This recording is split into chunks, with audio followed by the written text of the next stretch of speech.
అమెరికాలో డాలర్ల జీతం సంతృప్తినివ్వలేదు. ఖండాలు దాటిన, పుట్టిన ఊరు మీద, తాను తిరిగిన నేల మీద మమకారం పోలేదు. దాంతో తిరిగి స్వదేశానికి వచ్చేశారు ఆయన. యుఎస్లో చాలా ఇయర్స్ పనిచేసిన తర్వాత ఏదో మిస్ అవుతున్నదని ఎప్పుడు అనిపించేది. తీరా వచ్చాక తన బిడ్డకు అవసరమైన గుక్కెడు కల్తీ లేని పాలే దొరకలేదు. సరిగ్గా అప్పుడే నిర్ణయించుకున్నారు స్వచ్ఛమైన పాల వ్యాపారం చేయాలి అని.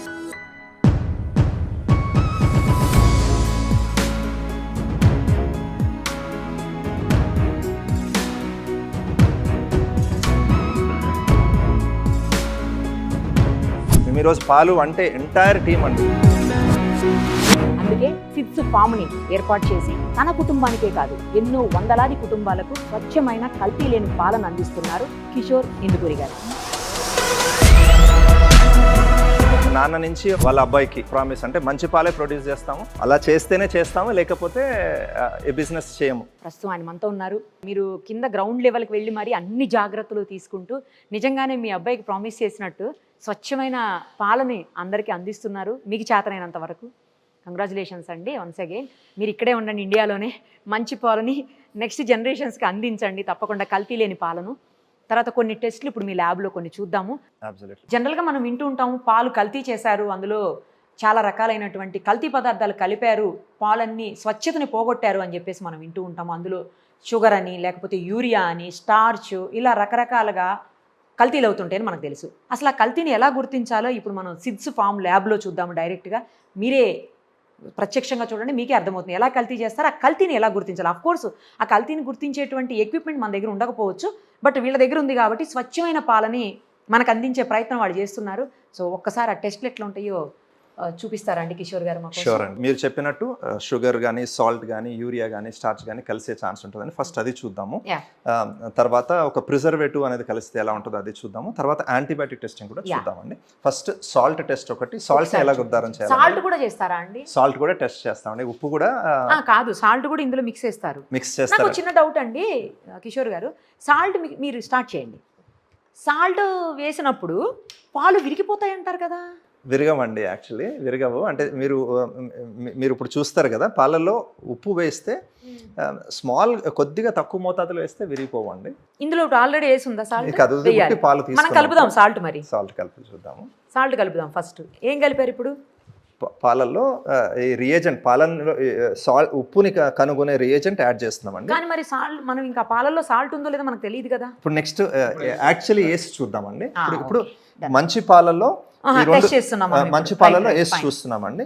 సో పాలు గనక బాగుంటే ఈ బ్రిక్ రెడ్ కలర్ అనేది రావాలి. ఎందుకంటే కనుగొనే రియేజెంట్స్ రెండు వేసామండి. ఇది సాల్ట్ 1 రియేజెంట్, ఇది సాల్ట్ 2 రియేజెంట్. సాల్ట్ కనుక్కోవడానికి 2 రియేజెంట్లు కావాలి. ఈ 2 యాడ్ చేస్తే ఈ కలర్ వస్తుందండి.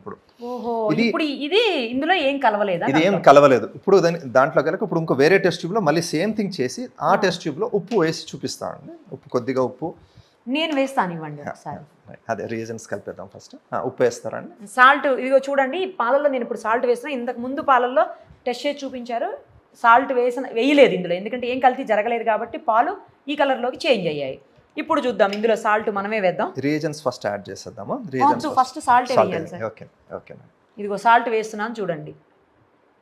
ఎస్, ఇప్పుడు మీరు దీన్ని టెస్ట్ చేసి చూపించండి. పర్ఫెక్ట్ అండి. సో ఇప్పుడు రియేజెంట్ 1, సాల్ట్ రియేజెంట్ 1, ఓకే, అలాగే సాల్ట్ రియేజెంట్ 2 యాడ్ చేస్తున్నామండి. ఓకే.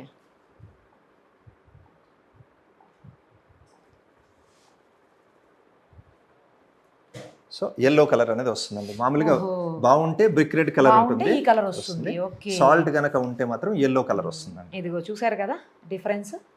సాల్ట్ లేనిదైతే అంటే ఒరిజినల్ పాలు, కల్తీ లేనిదైతే ఇవి ఎలాంటి కెమికల్స్ కానీ లేకపోతే ఏమనాలి సాల్ట్, స్టార్చ్ ఇలాంటివి ఏమైనా ఉంటే తెలుసు. ఇదైతే ఏమి ఖచ్చితంగా కలిపారని మనకు అర్థమవుతుంది. ఏం పెద్దగా చేంజ్ కాలేదు చూడండి, జస్ట్ లైట్ ఎల్లో కలర్లోకి వచ్చింది. పెద్దగా సింపుల్ కలర్ చేంజెస్ తోటి మోస్ట్ టెస్టింగ్ గుర్తుపడుతుందండి.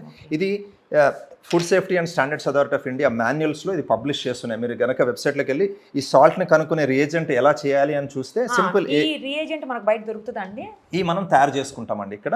సో బేసికలీ ఒకవేంటంటే మీరు అమెజాన్కి వెళ్ళి కొన్ని టెస్ట్ కిట్స్ కొనుక్కోవచ్చు, అలా చేసుకోవచ్చు, అలా కొన్ని కనుక్కుంటాం. కానీ డెప్త్లో కనుక్కోవాలి కొన్ని అంటే మేము సింపుల్గా స్కూల్స్కి ఎవరైతే రియేజెంట్స్ సప్లై చేస్తారో వాళ్ళ దగ్గరికి వెళ్ళి తీసుకుని ఈ రియేజెంట్స్ తయారు చేసుకుంటామండి. ఇంకోటి మిక్స్ చేస్తా అన్నారు కదా, ఇంకొకటి ప్రిజర్వేటివ్స్. సో యూజువలీ పాలల్లో కాస్టిక్ సోడా కానీ బేకింగ్ సోడా కానీ కలిసే ఛాన్స్ ఉంటుందండి. ఎందుకంటే పాలు అనేది బయట వదిలేస్తే పులుపుదనం పెరుగుతుంది అంటాం, అంటే యాసిడ్ పెరుగుతుంది. లాక్టోజ్ అనేది లాక్టిక్ యాసిడ్ కింద మారుతుందండి, బ్యాక్టీరియా చేస్తుంది అలాగా. సో యాసిడ్ పెరుగుతుంది అని చెప్పి కాస్టిక్ సోడా కానీ బేకింగ్ సోడా కానీ బేసెస్ అంటామండి, ఆ బేసెస్ యాడ్ చేసే ఛాన్స్ ఉంది. ఇప్పుడు ఆ టెస్ట్ ఒకటి చేసి చూద్దాము, న్యూట్రలైజర్ టెస్ట్ చేద్దాము. సో ఒక దాంట్లో పాలు రెండు వాటిలో పాలు తీసుకుని టెస్టింగ్ ట్యూబ్స్లో ఇప్పుడు రియేజెంట్ బాటిల్ బయటకు తీద్దాము ఒకసారి. సో ఈ రియేజెంట్ బాటిల్ కలర్ చూస్తే రియేజెంట్ కలర్ ఆరెంజ్ కలర్లో ఉందండి. ఇప్పుడు ఈ ఆరెంజ్ కలర్ సొల్యూషన్ 2 వాటిలో వేద్దాము. 2 టెస్ట్ ట్యూబ్స్లో వేసినప్పుడు మీకు సేమ్ ఆరెంజ్ కలరే మళ్ళీ కనిపిస్తుంది. అలాగే ఉంది. ఇప్పుడు ఒక దాంట్లో యాక్చువల్లీ బేస్ అనేది యాడ్ చేసి చూద్దామండి. ఒక దాంట్లో బేస్ అనేది మీరు ఇది బేస్ అండి, అది బేస్. ఒక డ్రాప్ వేస్తే కూడా ఒక డ్రాప్ వేయండి, దాంట్లో అవసరం లేదండి. మీకు అంటే ఒక బేస్ అనేది కనుక ఉంటే పింక్ కలర్, సో మంచి పాలు అంటే ఆరెంజ్ కలర్. బేస్ అనేది ఉంటే అంటే కాస్టిక్ సోడా కానీ బేకింగ్ సోడా కానీ సమ్ డిటర్జెంట్ ఉన్నా బేస్ వేసామండి, ప్రిజర్వేటివ్ యాడ్ చేసాం, కలర్ వచ్చేస్తుంది. సో సింపుల్ కలర్ చేంజెస్ తోటి మనం క్లియర్ గా కనుక్కోవచ్చు అండి ప్రిజర్వేటివ్స్ యాడ్ ఉన్నాయా లేదో. అలాగే హైడ్రోజన్ పెరాక్సైడ్ కానీ ఏదన్నా కానీ మనం ఇక్కడ సింపుల్ టెస్టింగ్ ద్వారా కనుక్కుంటామండి. నెక్స్ట్ మేము ఎక్కువ ఎఫర్ట్ టైం పెట్టేది యాంటీబయాటిక్ టెస్టింగ్ అండి. ఇది మెయిన్ అండి, ఇది మెయిన్ యాంటీబయాటిక్ టెస్టింగ్. సో ఈ టెస్ట్ స్ట్రిప్ ఎప్పుడు ఫ్రిడ్జ్లో స్టోర్ చేసి ఉంటాయండి. ఎందుకంటే ఈ ప్రిన్సిపల్ ఇది ఎలా పనిచేస్తుంది అంటే టెస్ట్ కిట్ అండి ఇది టెస్ట్, ఇది ఒక్కొక్క స్ట్రిప్ ఉంటుందండి, ఇలాగా ఒక డబ్బాలో స్ట్రిప్స్ అని ఉంటాయి. ఇది చూస్తే దీని మీద ఒక లైన్ కనిపిస్తుంది మీకు, ఒక ఇది కంట్రోల్ లైన్ అండి. అంటే అసలు ఈ స్ట్రిప్ పనిచేస్తుంది లేదు అనడానికి చెప్పడానికి ఈ లైన్ ఉంటే అసలు ఆ స్ట్రిప్ పనిచేస్తుందని. దీని ప్రిన్సిపల్ ఏంటంటే దీని మీద బ్యాక్టీరియా ఉంటాయండి. మనకి ఎలా అయితే ఆహారమో పాలు ఎలా ఆహారమో బ్యాక్టీరియా కూడా ఆహారం. సో ఇది ఒక చిన్న వెల్ పెడదామా, వెల్ వేసి దాంట్లో ఈ స్ట్రిప్ని కూర్చోబెడతామండి. సో ఇప్పుడు అంటే దాంట్లో అది కూర్చోబెట్టి దాంట్లో కొద్దిగా పాలు పోస్తాం, ఒక్క డ్రాప్ పాలు పోస్తాం, దాంట్లో పాలు పోయాలండి. అది మీడియా, దాంట్లో పాలు పోస్తున్నాము. సో పాలు పోస్తే ఏమైంది బేసికలీ పింక్ కలర్లోకి వచ్చింది, పింక్ కలర్ వచ్చిందండి. ఇప్పుడు అది ఎసెన్షియలీ పాలు ఉన్నాయి దాంట్లో ఈ స్ట్రిప్ పెట్టిన వెంటనే ఏమవుతుంది అంటే ఇప్పుడు బ్యాక్టీరియాకి ఆహారం ఇస్తున్నట్టండి మనం. సో బ్యాక్టీరియా స్లోగా పెరగడం స్టార్ట్ అవుతాయి, బ్యాక్టీరియా పెరగడం స్టార్ట్ అయ్యి మంచి పాలు అంటే మీకు దాని మీద ఒక లైన్తో పాటు ఇంకొక 3 లైన్స్ రావాలి అండి. అదే పాలల్లో యాంటీబయాటిక్ ఉంటే దాని మీద ఉన్న బ్యాక్టీరియా పెరగలేవు, అందుకని ఏదో ఒక లైన్ మిస్సింగ్ అవుతుంది. ఇప్పుడు ఈ స్ట్రిప్ చూసారనుకోండి, దీంట్లో లాస్ట్ లైన్ మిస్సింగ్, మీకు 4 లైన్లు రావాలి, దీంట్లో 3 లైన్లే ఉన్నాయి. ఫస్ట్ లైన్ ఇది, సెకండ్ లైన్, థర్డ్ లైన్ కనిపిస్తుంది. సో 3 లైన్ మిస్సింగ్ అంటే ఒక సల్ఫోనిమైడ్స్ అనే క్లాస్ ఆఫ్ యాంటీబయాటిక్స్ ఇచ్చినట్టు. సెకండ్ లైన్ మిస్ అయితే బీటా లాక్టమ్స్, మీ పెన్సిలిన్స్ యాంటీబయాటిక్ ఇది అయినట్టు. ఫస్ట్ లైన్ మిస్సింగ్ అయితే టెట్రాసైక్లిన్స్ అనే క్లాస్ ఆఫ్ యాంటీబయాటిక్స్ ఇచ్చినట్టు. అలా ఏ లైన్ ముందు చేసిన స్ట్రిప్ అండి, ఇది మిస్ అయింది. సో ఇది ఎలా చేస్తామంటే ఆ బుక్ ఒకసారి యాంటీబయాటిక్ చేసిన బుక్ ఒకసారి చూపిస్తాను. ఇది ఎలా రికార్డ్ చేస్తామో, ఎలా డాక్యుమెంట్ చేస్తామో, ఇది 1.5 to 2 minutes పడుతుంది మనకి. సో ఈ ఒక్క స్ట్రిప్ 150 రూపాయలండి. అండ్ ఇవి ఏం చేస్తామంటే ఎవ్రీ డే జరిగిన టెస్ట్ అన్ని ఒక రికార్డ్ కింద మెయింటైన్ చేస్తాము. సో ఇది ఇప్పుడు అంతా అంటిస్తాం మన రికార్డ్ కోసం. ఈ స్ట్రిప్స్ అన్ని చేసాము, ఇలా రికార్డ్ మెయింటైన్ చేసుకుంటామండి. సో బేసికలీ ఈ టెస్ట్ జరుగుతున్నాయి అనేది కూడా ఒక రికార్డ్ కింద మెయింటైన్ అవుతుంది. ఎలక్ట్రానికలీ స్టోర్ చేస్తాము, బట్ ఏ రోజు ఎన్ని స్టెప్స్. దీని మీద మంత్లీ ఒక 4 lakh rupees just on antibiotic testing ఖర్చు పెడతామండి. ఎందుకంటే అన్ని యాంటీబయాటిక్ టెస్ట్ అండి, ఈ బుక్ అంతా యాంటీబయాటిక్ టెస్ట్.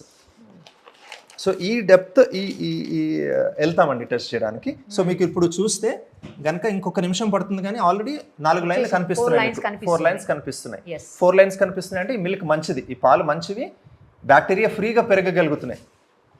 బ్యాక్టీరియా ఫ్రీగా పెరగలేదనుకోండి, అప్పుడు ఏదో ఒక లైన్ మిస్ అయిపోతుంది. మిస్ అవుతుంది అంటే యాంటీబయాటిక్ అందులో మిక్స్ అయినట్టు అర్థం. యాంటీబయాటిక్ ఇంజెక్షన్ ఇచ్చినట్టు. అదే ఏదైతే యానిమల్ ఉంటుందో అది. అవునండి. ఇప్పుడు ఫర్ ఎగ్జాంపుల్ ఆవు కావచ్చు, గేదె కావచ్చు, ఆల్రెడీ యాంటీబయాటిక్ యూస్ చేసి ఉంది.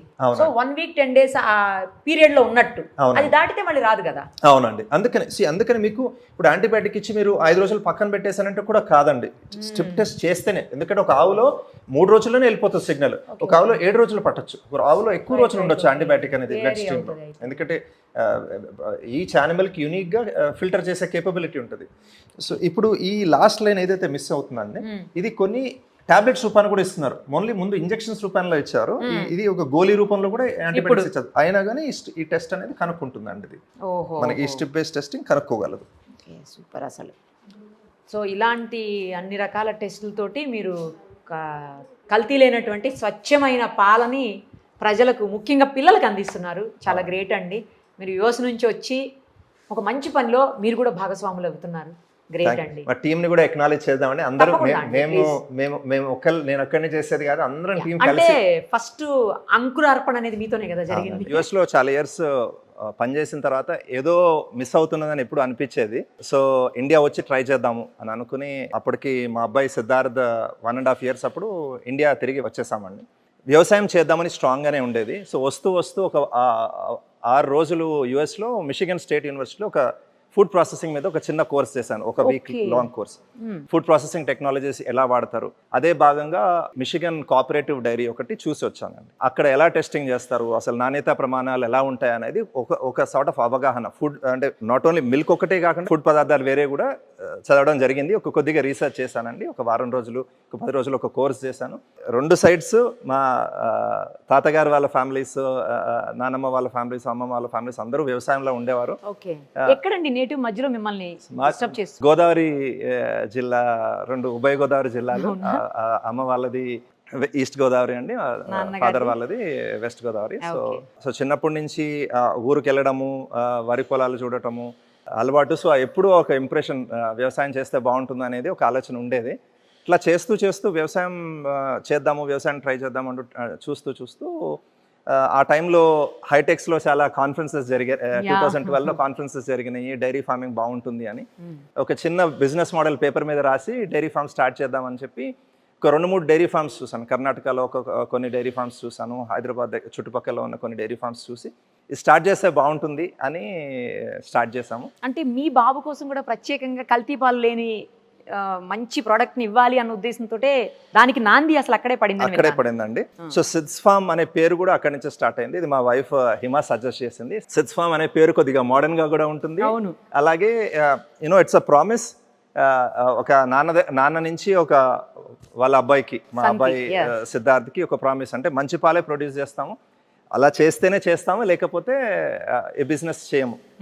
ఈ పాలు ఏదైతే మంచి పాలు ప్రొడ్యూస్ చేస్తామో అదే పాలు అందరికీ, కస్టమర్స్ అందరికీ ఇదే పాలు ఇవ్వాలనే దాంతో స్టార్ట్ చేసాం. ఈ రోజు కూడా ప్రతి ఒక్కళ్ళని నేను పుష్ చేసినా, నేను మాట్లాడినా, ఏదైతే కొత్త పద్ధతిలో పాలను టెస్ట్ చేయాలి, ఏది ఉన్నా కానీ పాలలో కనుక్కోవాలి.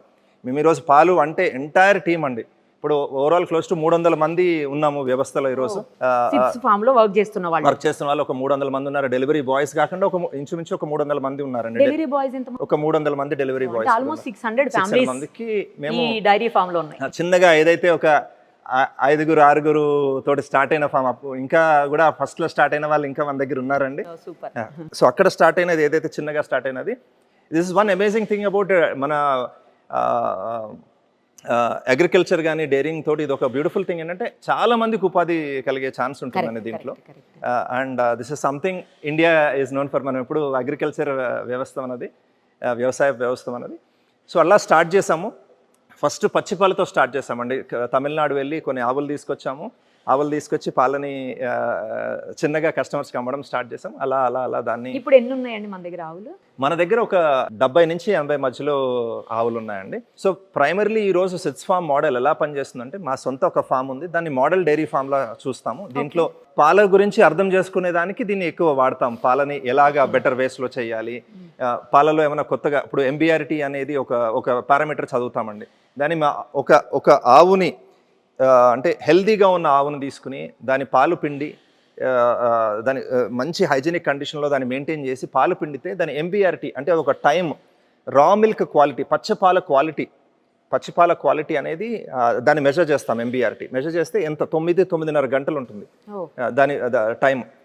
కానీ మీరు మార్కెట్లో మామూలుగా యావరేజ్గా పచ్చిపాలు క్వాలిటీ చూస్తే 15-30 నిమిషాలే ఉంటుందండి బయట క్వాలిటీ. అంటే ఏమవుతుంది అంటే ఎప్పుడైతే రైతు ప్రొడ్యూస్ చేసిన తర్వాత ఒక చిల్లింగ్ సెంటర్కి వచ్చేటప్పటికల్లా చాలా క్వాలిటీ అనేది దిగజారిపోతుంది. ఎందుకంటే టైం చిల్ చేయకపోతే బ్యాక్టీరియా దాని మీద మనకి ఎట్లా ఆహారం బ్యాక్టీరియాకి ఎట్లానే ఆహారం తినడం స్టార్ట్ చేస్తుంది. బ్యాక్టీరియా పాల క్వాలిటీ అనేది పడిపోతుంది, బ్యాక్టీరియల్ స్పోర్స్ పెరుగుతూ ఉంటాయండి. ఇప్పుడు మన దగ్గర ఓన్లీ కౌ మిల్కే ఉందండి, బఫెలో మిల్క్ కూడా అవైలబుల్? 2 ఆవు పాలు చేస్తామండి, గేదె పాలు 2 సెపరేట్గా చేస్తామండి. ఇదొకటి మన డిఫరెన్షియేషన్. ఆవు పాలు సెపరేట్గా ఆవు పాలు అమ్ముతామండి, గేదె పాలు సెపరేట్గా అమ్ముతాం, బర్రె పాలు సెపరేట్గా అమ్ముతాం. అలాగే ఆవు పెరుగు సెపరేట్గా చేస్తాం, గేదె పెరుగు సెపరేట్గా చేస్తాం, ఆవు నెయ్యి సెపరేట్గా చేస్తాం, గేదె నెయ్యి సెపరేట్గా చేస్తాం, ఆవు బటర్ ఆవు వెన్న సెపరేట్గా చేస్తాం, గేదె బటర్ కూడా సెపరేట్ చేస్తాం. యూజువల్లీ మార్కెట్లో మీకు ఇలాంటివి ఈ differentiated products traditional differentiated products అనేది దొరకవు, అవి మేము ప్రొడ్యూస్ చేస్తామండి. గ్రేట్ అండి. ఎంతమంది కస్టమర్స్ ఉన్నారు ప్రజెంట్ మీకు? మేము 3 మోడ్స్లో మా మిల్క్ అమ్ముతామండి. 70% డైరెక్ట్ హోమ్ డెలివరీ చేస్తాము. ఒక 20% Big Basket, milk basket, Reliance milk basket, ఈ ఒక 5-6 యాప్స్ మీద మన స్విగ్గీ, ఇన్స్టామార్ట్ కానీ జెప్టో కానీ ఇలాంటి డెలివరీ సర్వీసెస్ మీద ఒక 20% 20% ఈ యాప్స్ మీద అమ్ముతామండి. ప్రెడామినెంట్లీ 70% మా ఓన్ డైరెక్ట్ యాప్ సిడ్స్ఫామ్ యాప్ మీరు ఆండ్రాయిడ్లో ఉంది, ఐఓఎస్ ప్లే స్టోర్లోనే యాప్ స్టోర్లోనే దొరుకుతుందండి. మీరు యాప్ డౌన్లోడ్ చేసుకుని కస్టమర్స్ ఆర్డర్ పెట్టుకోవచ్చు. ఇంచుమించు 15,000 మంది కస్టమర్స్కి డైలీ మిల్క్ సప్లై చేస్తామండి. దీంతోపాటు కొన్ని స్టోర్స్లో కూడా ఒక 10% మిల్క్ మనము స్టోర్స్లో కూడా అమ్ముతామండి. కొన్ని స్టోర్స్లో. హైదరాబాద్లో ఏ ప్లేస్ అయినా మీరు డెలివరీ చేస్తారా? డెలివరీ చేస్తామండి. మొత్తం హైదరాబాద్ వరకేనా అండి, లేకపోతే వేరే స్టేట్స్ కూడా? ఈ రోజు ఓన్లీ హైదరాబాద్ చేస్తున్నామండి. త్వరలో మీరు మొత్తం తెలంగాణ, ఆంధ్ర కూడా చేయాలి, తెలుగు వాళ్ళకి ఫస్ట్. అవునండి. తర్వాత అబ్జల్యూట్ కొద్దిగా ఇన్వెస్ట్మెంట్స్ రైజ్ చేద్దామని అనుకుంటున్నాం. రైజ్ చేస్తే అదర్ సిటీస్ కూడా టార్గెట్ చేద్దామని అనుకుంటున్నాం. ఓకే. ఇప్పుడు మిమ్మల్ని ఎవరైనా కాంటాక్ట్ చేయాలనుకోండి, మీ మిల్క్ ప్రొడక్ట్ కోసం ఎవరైనా కాంటాక్ట్ చేయాలంటే ఎట్లా కాంటాక్ట్ చేయాలి? మల్టిపుల్ వేస్ అండి. మాది వాట్సాప్ నెంబర్ ఒకటి ఉంది. యాప్ మీరు డౌన్లోడ్ చేసుకుంటే మీరు ఇమీడియట్గా గూగుల్ ప్లే స్టోర్లో కానీ యాప్ స్టోర్లో కానీ మన యాప్ దొరుకుతుంది. డౌన్లోడ్ చేస్తే డైరెక్ట్ కాంటాక్ట్ చేయొచ్చు. అలాగే వెబ్సైట్ sidsfarm.com వెబ్సైట్ ఉంది, sidsfarm.com వెబ్సైట్ ఉంది, ఇన్స్టాగ్రామ్ పేజ్ ఉందండి, వెబ్ పేజ్ ఉంది, లింక్డ్ఇన్లో ఉన్నాము. మీరు జస్ట్ గూగుల్లో సిడ్స్ఫామ్ అని కొడితే everything including the location of the factory everything is available online for. ఇంకొక థింగ్ మేము చెప్పాలనుకున్నది ఏంటంటే ప్రతి శనివారం ఒక ఓపెన్ హౌస్ అనేది చేస్తామండి. కస్టమర్స్ని ఇక్కడికి తీసుకొస్తాము, మా పాలు తీసుకునే కస్టమర్స్ని ఇక్కడికి ఇన్వైట్ చేస్తాం. వాళ్ళకి డీటెయిల్గా పాలు పిండడం దగ్గర నుంచి మీరు ఎట్లా చేస్తారా మొత్తం ప్రాసెస్ మొత్తం చూపిస్తాం, ఇంక్లూడింగ్ ఫ్యాక్టరీ ఎట్లా టూర్ చేస్తాం, మొత్తం ఎండ్ టు ఎండ్ ట్రాన్స్పరెంట్ ప్రాసెస్లో ఇంక్లూడింగ్ పాల మీద ఎట్లా టెస్ట్ చేస్తాం. యావరేజ్గా రోజుకి ఒక 6,000 టెస్టులు చేస్తాం, 6,500 టెస్టుల దాకా చేస్తాం. అది ఎంత డీటెయిల్డ్ ప్రాసెస్ అనేది. ఏముంటాయండి అన్ని రకాల టెస్ట్లు? ఓకే, గ్రేట్ క్వశ్చన్ అండి.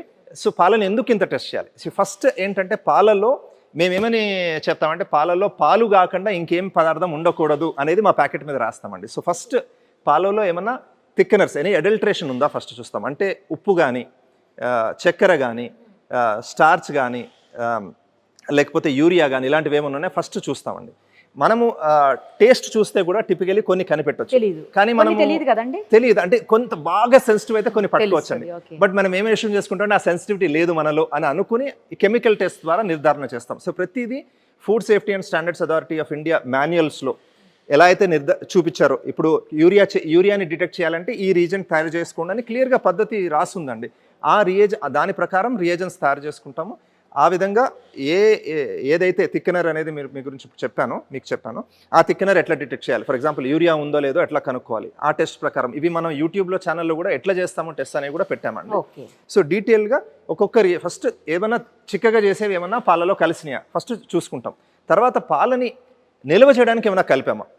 ఇప్పుడు పాలు అనేది ఒక ఆవు దూడ కోసం తయారు చేసింది, వెంటనే తాగాలి. కానీ మనకు లేట్గా తాగితే బయట ఉండిపోతే బ్యాక్టీరియా అనేది దాని మీద అటాక్ చేసి యాసిడ్ అనేది పెరగడం స్టార్ట్ అవుతుంది. This is a natural process అనేది.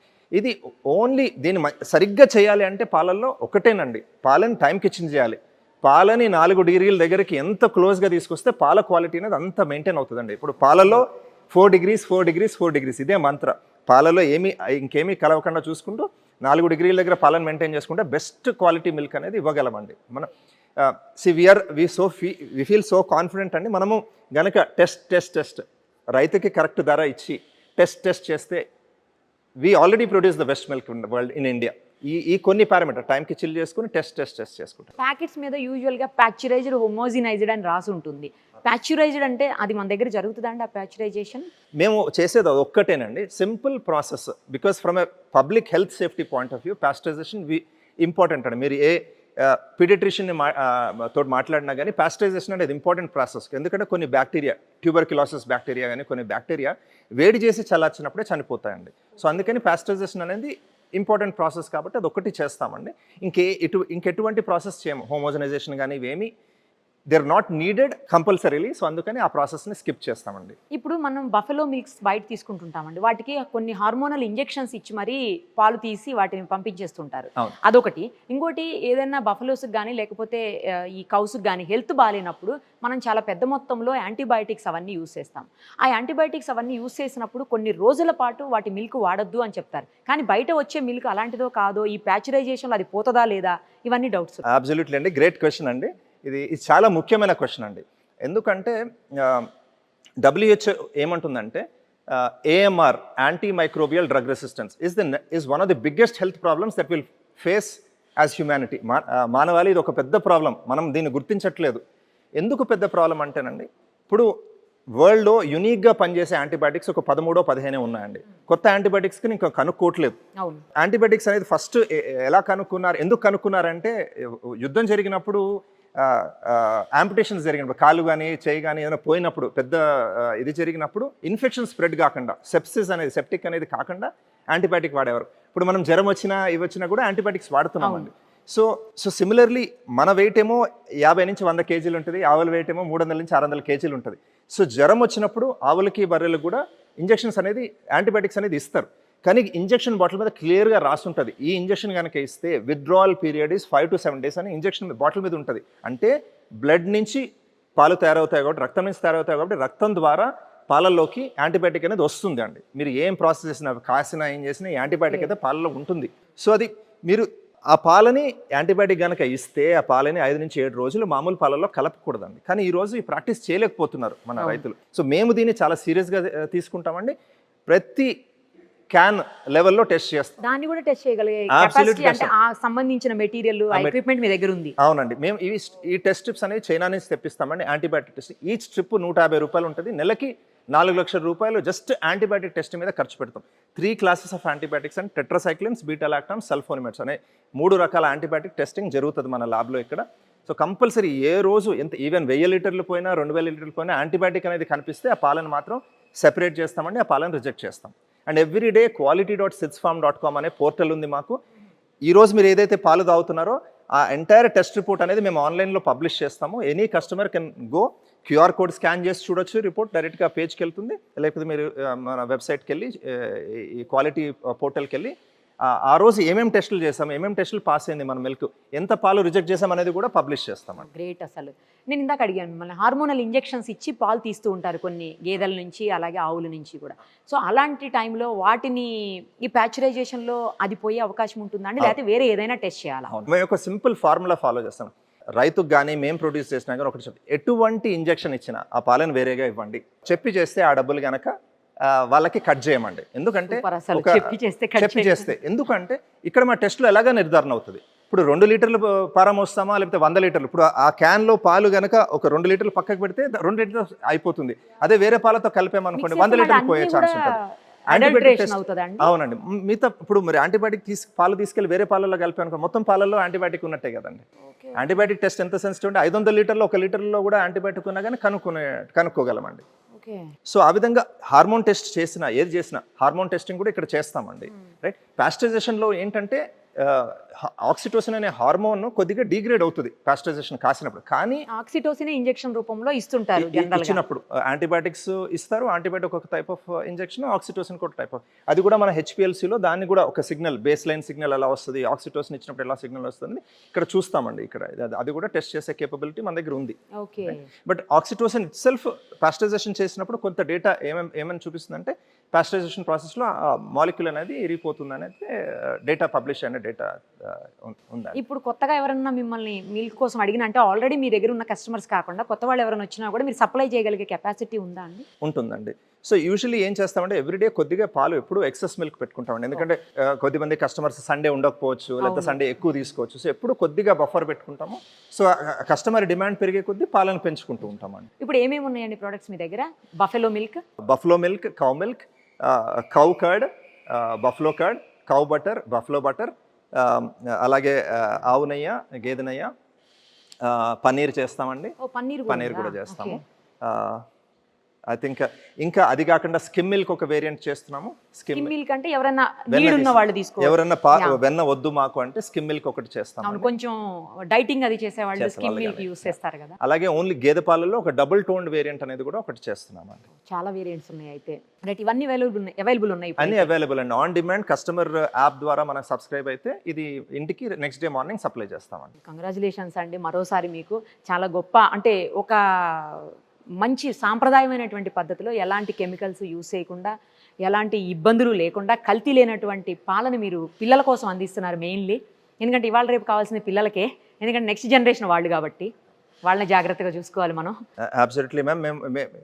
మేము ఎకో సిస్టంలో ఒక 1% ఇది చేస్తూ ముందుకెళ్తుంటే ఐ థింక్ హోప్ఫుల్లీ మన మిల్క్ కొంతమంది ఇన్స్పైర్ అవుతారు మిమ్మల్ని చూసి. మంచి పాలు అనేది ఇవ్వగలిగారు. నాకు ఒక డౌట్ అండి, మీరు యుఎస్ నుంచి వచ్చేసిన తర్వాత ఇక్కడ బిజినెస్ స్టార్ట్ చేశారు. బిగినింగ్ లో నాకు తెలిసి అంతగా మీరు అనుకున్నంత రాబడి, ఇన్కమ్ ఉండుండకపోవచ్చు అప్పుడు కానీ, లేదంటే రకరకాలైనటువంటి ఛాలెంజెస్ ఎదురవుతుంటాయి ప్రతి బిజినెస్ లో కూడా మనం ఓన్ గా చేసేటప్పుడు. అలాంటి ఛాలెంజెస్ ఎదురైనప్పుడు కానీ, లేదంటే మీ ఫ్యామిలీ మెంబర్స్ నుంచి కానీ, అరే ఎందుకు ఈ మంచి అన్ని వేల రూపాయలు, కోట్ల రూపాయలు వచ్చే జాబ్ను వదిలేసి, లక్షల్లో జీతాలు వదిలేసి ఇక్కడికి వచ్చి ఈ బిజినెస్ ఎందుకు చేస్తున్నారు అని ఎప్పుడైనా ఎవరైనా అనడం కానీ, లేదు మీకుగా అనిపించడం కానీ జరిగిందా?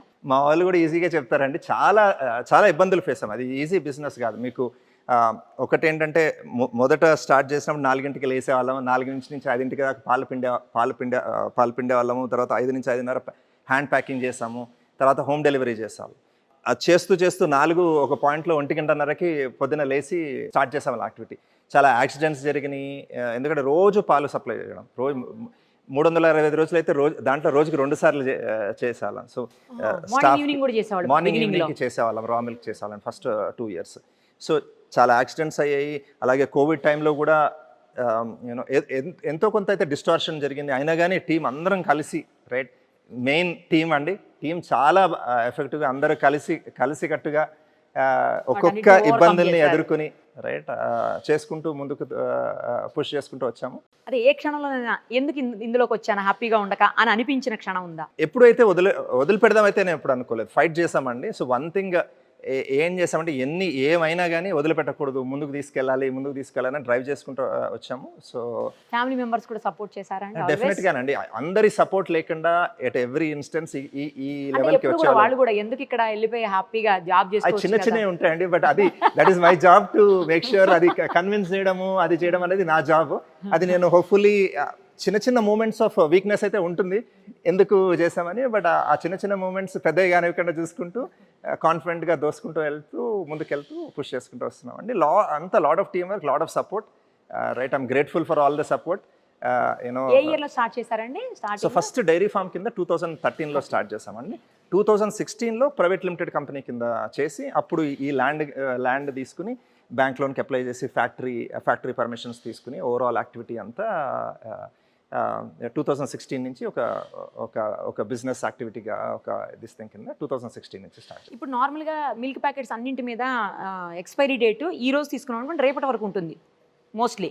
అలా మనకు కూడా ఉంటుందండి? 1-2 days ఉంటుందా, లేకపోతే సేమ్ డేనా? గ్రేట్ క్వశ్చన్ అడిగారండి. దీన్ని కొద్దిగా నేను ఎక్స్ప్లెయిన్ చేస్తాను. మా ప్యాకెట్స్ మీద 3 రోజులు ఇస్తామండి. జనరల్ గా మోస్ట్ డైరీస్ 1 day ఇస్తారు. సో చాలా మంది క్వశ్చన్ అడుగుతారు మమ్మల్ని, మీరు ఏమైనా కలుపుతున్నారా ప్యాకెట్ లో? సో నేను దానికి ఆన్సర్ ఏమంటా అంటే, అది 3 రోజులు పెట్టడం అనేది గ్రేట్ కాదు అంటానండి. మీరు ఇప్పుడు యూఎస్కి వెళ్ళినా లేకపోతే యూరోప్కి వెళ్ళినా వాళ్ళు 7 రోజులు ఇస్తారు. సేమ్ ప్యాస్చరైజ్ చేసిన పాలకి వాళ్ళు 7 రోజులు ఇస్తారు. మనం 3 months చూసానండి నేను ఒకసారి. అది టెట్రా ప్యాకింగ్ అండి, అది వేరే ప్రాసెస్. బట్ మెయిన్ ఉట్టి ప్యాస్చరైజ్ మిల్క్ కూడా వెస్ట్ లో 7 days ఇస్తారు. మెయిన్లీ ఎందుకంటే పాలని ఎంత తొందరగా, పాలు ప్రొడ్యూస్ అయిన తర్వాత ఎంత తొందరగా మనం చిల్ చేయగలిగితే అంత లైఫ్ ఉంటుందండి. ఎందుకంటే ఒకసారి బ్యాక్టీరియా పెరిగిన తర్వాత బయటకు వదిలేసాం అనుకోండి, బ్యాక్టీరియల్ స్పోర్స్ అనేది పెరుగుతుంటాయి. తర్వాత దాన్ని పాస్టరైజ్ చేసినా కానీ లైఫ్ అనేది ఉండదండి. సో అందుకని టైంకి చిల్ చేయగలిగితే కనుక మనం 7 రోజులు జస్ట్ లైక్ వెస్ట్లో డెవలప్డ్ కంట్రీస్లో 7 రోజులు ఎలా లైఫ్ ఇస్తారో ఇవ్వచ్చు. ఇప్పుడు టెట్రా ప్యాకింగ్ స్టెరిలైజేషన్ అనేది వేరే ప్రాసెస్ అండి. అదేంటంటే పాలని ఇంకా ఎక్కువ టెంపరేచర్కి కాస్తాం, అందుకని అది ఆ ప్రాసెస్ వల్ల షెల్ఫ్ లైఫ్ వస్తుందండి. సో మనది అయితే 3 days లైఫ్, మనం 3 days నార్మల్ గా 2 days ఉంటాయి అన్నిటికీ. నార్మల్ గా 1 to 2 days ఇస్తారండి. మాది 3. కొన్ని అయితే 1 dayనే, సేమ్ డే కన్జ్యూమ్ చేయాలి. సో మెయిన్ రా మిల్క్ మీద క్వాలిటీ మీద ఫోకస్ చేస్తే దాని మీద కూడా చాలా టెస్ట్ చేస్తామండి. రా మిల్క్ని ఎలా ఇంప్రూవ్ చేయాలి, ఎంబీఆర్టీ అనేది ఇందాక మాట్లాడాను, అది సిస్టమేటిక్గా ఇప్పుడు ఒక ఊర్లో ఇంత ఎంబీఆర్టీ వస్తుంది, మధ్యలో మేము ఏం చేసామంటే అండి ప్లాస్టిక్ క్యాన్స్ మార్చేసి aluminium cans stainless steel cans పెట్టాం. అల్యూమినియం క్యాన్స్ మార్చినప్పుడు ఎంబీఆర్టీ వాల్యూ అనేది పెరిగింది. ఎందుకంటే ప్లాస్టిక్లో అక్కడక్కడ బ్యాక్టీరియా పెరిగే అవకాశం ఉంటుంది. క్లీన్ చేసినప్పుడు ఏమవుతుందంటే కొన్ని చిన్న చిన్న గ్రూవ్స్ ఉంటాయండి, ఆ గ్రూవ్స్లో బ్యాక్టీరియా పెరిగే ఛాన్స్ ఉంటుంది.